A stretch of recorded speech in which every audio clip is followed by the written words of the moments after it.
Hola, ¿cómo estamos? Pues vamos a hablar de una biografía. Vamos a hablar ahora que estamos en el bicentenario de la conquista de México, de esa resistencia que tuvieron todos los nativos, todas las tribus de Tenochtitlán en la Gran Azteca, en esa gran cultura que va a hacer esa resistencia contra los españoles, pero aquí hay un personaje muy importante. El que vamos a hablar es Hernán Cortés, ese conquistador que va a ir dando origen a toda esta conquista, a esta expansión que tuvieron esos españoles al llegar a tierras mexicanas. Hernán Cortés, de humilde origen, va a nacer en 1485 en la ciudad española de Medellín, en la región de la Extremadura castellana.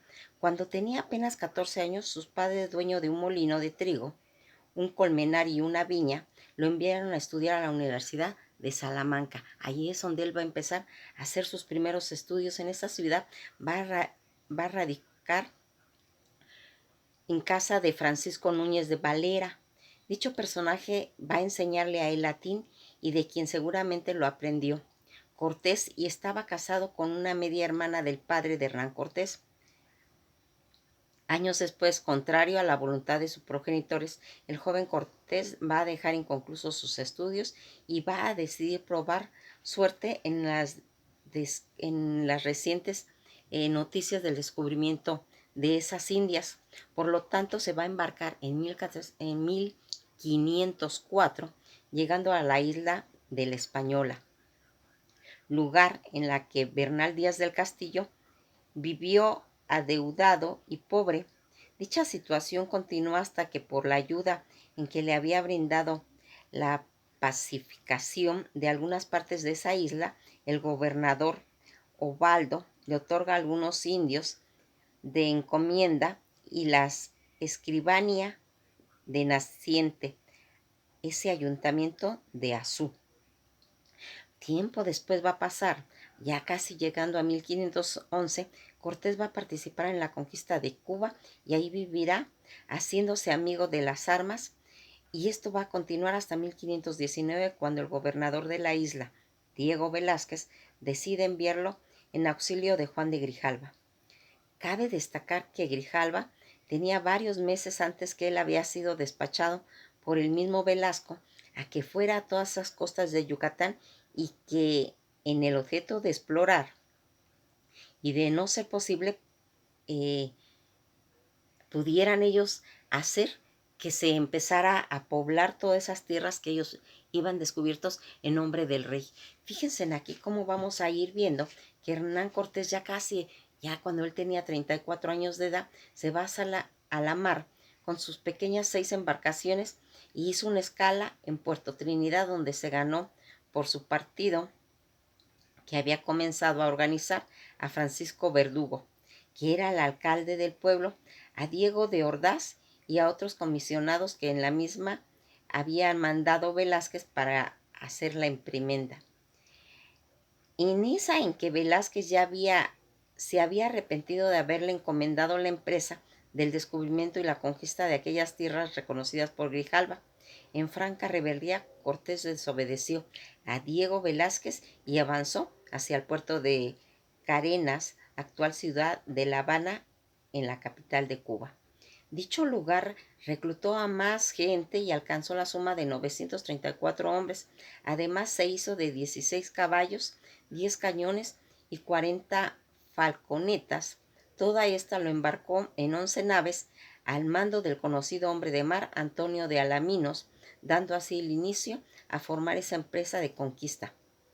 Allí es donde va él a conocer a esta Malinche, ¿sí? Ahí es donde va a tener ese encuentro, ¿sí? Que esta es la Malinche. Uh-huh. Aquí la vemos. Ella va a hacer que en este cuadro está representado como ella, y el Malinche, y él es Hernán Cortés. Si se dan cuenta, ya traen caballos. Esos caballos que van a ir haciendo toda una nueva raza, porque aquí en México no habían caballos. Aquí nosotros nos vamos a ir dando cuenta cómo todo avance que tiene la conquista de esta llegada, de esta nueva gente en la que se va a ir emprendiendo nuevas situaciones, en las que vamos a irnos dando cuenta cómo va a irse marcando que se lleve a cabo por el enojo que tenían las demás tribus porque le estaban rindiendo tributo, tenían que pagarlo a los aztecas, los demás pueblos, y ahí es donde se le van a unir los tlaxcaltecas. Aquí nosotros vamos a ver que en 1519 pues se va a empezar a formar toda esa emprenda que va a tener la conquista, porque aquí vamos a darnos cuenta de que si no hubiera habido ese descontrol, esos pleitos con los pueblos vecinos, pues le hubiera costado más trabajo. Y sin embargo, esa gente se le va a unir a Hernán Cortés y va a poder llevar a cabo esa conquista. Todos estos acontecimientos, pero aquí vamos a ver cosas también importantes que hizo Hernán Cortés. Él hizo los primeros hospitales que estuvieron aquí. Entonces también hay que irles reconociendo todas las cosas, tanto buenas como malas. Las cosas malas que aquí se hacían, pues por encima del gran conquistador fue empresario de su propio proyecto él. Fue soldado valiente, estratega, imaginativo y un gran diplomático. Aquí se está hablando de qué eran las cosas que a él le ayudaron para poder llegar a ese momento. Moctezuma, un líder azteca, dijo que Cortés fue muy malo porque él mató a muchas personas, incluso a Moctezuma mismo. También dijo que Cortés solo trajo malas cosas a los aztecas. Él trajo muchas enfermedades que mataron a muchas personas. Él mató a personas tanto en la guerra como en el robo de los tesoros de todos los aztecas. Pero también hay cosas que se van a ir marcando en lo que él hace. 1521 Hernán Cortés, al mando de un reducido grupo de españoles y de una colisión de pueblos indígenas, conquista la ciudad de Tenochtitlán, poniendo fin al poderío de ese imperio azteca. ¿Por qué podemos decir a veces que sí fue bueno? Porque no está ni malo ni bueno. Tal vez era lo que se necesitaba hacer simplemente. Además de un militar exitoso, Cortés fue también muy hábil creando alianzas con las poblaciones indígenas americanas, que no solo le aportaron información a sus tropas, sino que además lo protegieron en los momentos de mayor debilidad. Sus mayores hazañas fueron en la conquista de México y el descubrimiento de California, porque aquí vamos a ir viendo cómo se iba haciendo todas esas amenazas que tenía Cortés. Cortés le reclamaban mayores bienes y poderíos no solo para él, sino para el resto de los descubridores amenazados por las nuevas leyes del rey que anteponían los derechos monárquicos a lo de los soldados y que habían conquistado América, y esta tenía una reivindicación entre los conquistadores que tuvo dramáticas consecuencias en esa época, porque aquí también el rey los estaba en cierta forma a llevar todo lo que estaban conquistando, toda esa expansión. ¿Qué va, qué va a pasar después de toda esa conquista?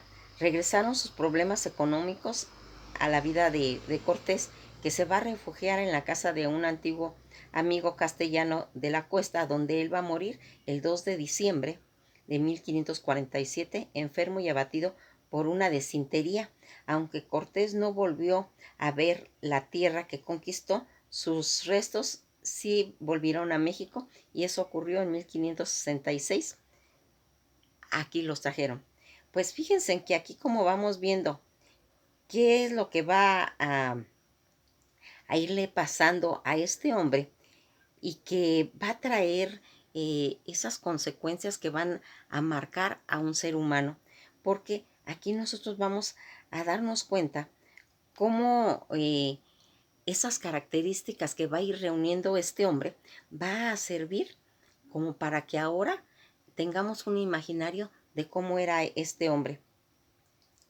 Dicen que Hernán Cortés, cuando hace su primer matrimonio, que fue con Catalina Juárez Marcaida, que fue en 1523, con quien tuvo un hijo que falleció en 1527, y su segundo matrimonio fue con Juana Ramírez Arellano de Zúñiga, que eso ocurrió en 1528, con quien tuvo 6 hijos. Además, tuvo al menos otros 5 hijos con relaciones extramaritales, sin contar el hijo que tuvo con la Malinche, que fue también Martín Cortés, así como se llamaba otro hijo, porque aquí hubieron 2 Martínez. Ya nos damos cuenta que ese nombre de Martín es por el que es el nombre de su papá, pero existían 2 Martínez.